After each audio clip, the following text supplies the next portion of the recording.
Welcome to episode 399 of the show. Today we're going to tackle the question what to do when your client patronizes someone else, and we are looking at situations where they assume that you didn't offer the product or the service. So this is going to cover situations where a wedding photographer fails to mention to the bride or the groom that they also provide videography services, and the other way around, where the videographer fails to mention that they provide photography services, and also considers situations where the wedding planner, for instance, fails to mention that she also does corporate services, or that he or she also does corporate services. I wouldn't want to leave people out like Manny of Sculptors Events. So, renowned wedding planner in Abuja, but he's a guy, not a girl. So, this question covers these kinds of situations. Now, before we get to how it is that we solve the problem, we have to acknowledge one thing. When you end up with situations like this, where your folks, your number one supporters, your champions, your key clients, the people who, customers who ride and die with you. So it's a symptom of a problem when they do not know the full range of products or services that you offer. And the problem is that you haven't been having conversations with them regularly. Conversations to figure out their needs or changing circumstances, as well as letting them know of changes in your products or services, additions to your product lines, change in price, and those sorts of things. So, ordinarily, communication lines with clients and customers has to be something that is ongoing, because from what we've talked about already, you can see that circumstances change, things change. So, if at the beginning you didn't offer videography services, but now you do, when you now add that to your product line, apart from updating your website and making changes to your Instagram, it's also a good idea to call up people that you've done business with in the past, to let them know that you now offer this and this and this. But the problem is, a lot of us don't have concrete, well thought out plans for how to advance relationships and how to keep these lines of communication open. And so it becomes kind of awkward that you shot their wedding in the year 2000, and if you're now going to call them in 2020 out of the blue, it's going to be a bit awkward, because you haven't been having conversations.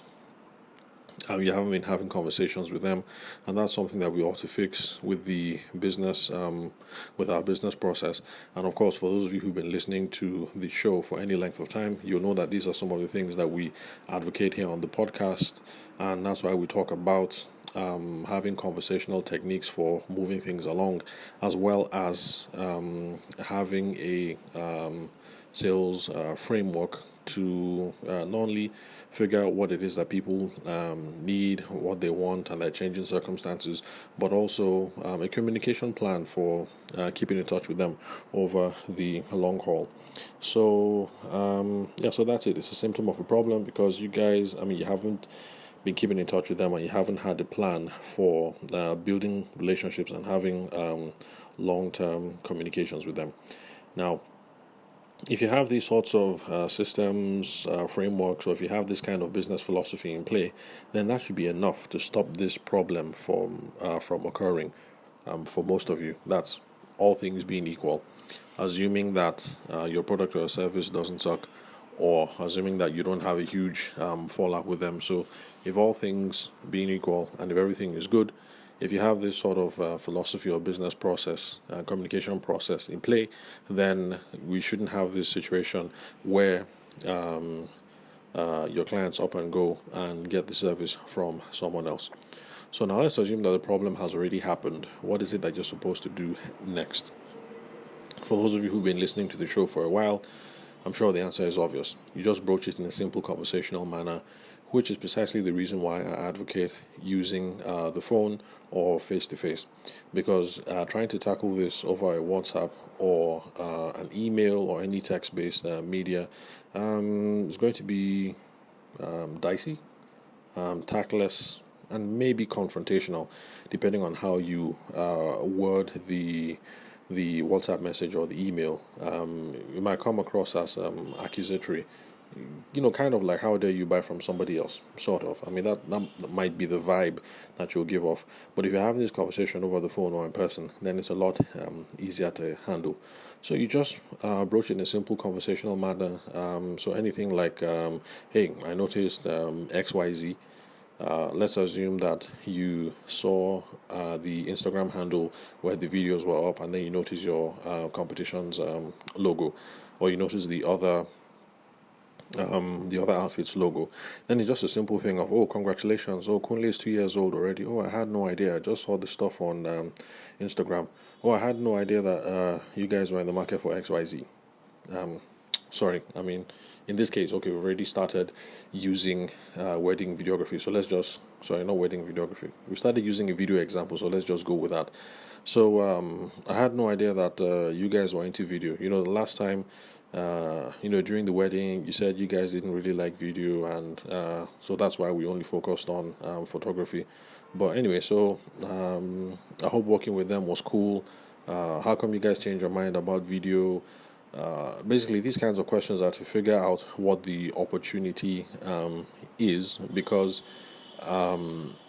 if you've been following this podcast for a while, you know that we have to figure out what the problem is, the opportunity is, or what the need is, because that determines how we're going to make a play or make a sales pitch. Some people think it's also okay at this point to ask how much they got the product or the service for. Whether you think that is wise or not, I'll leave that up to you.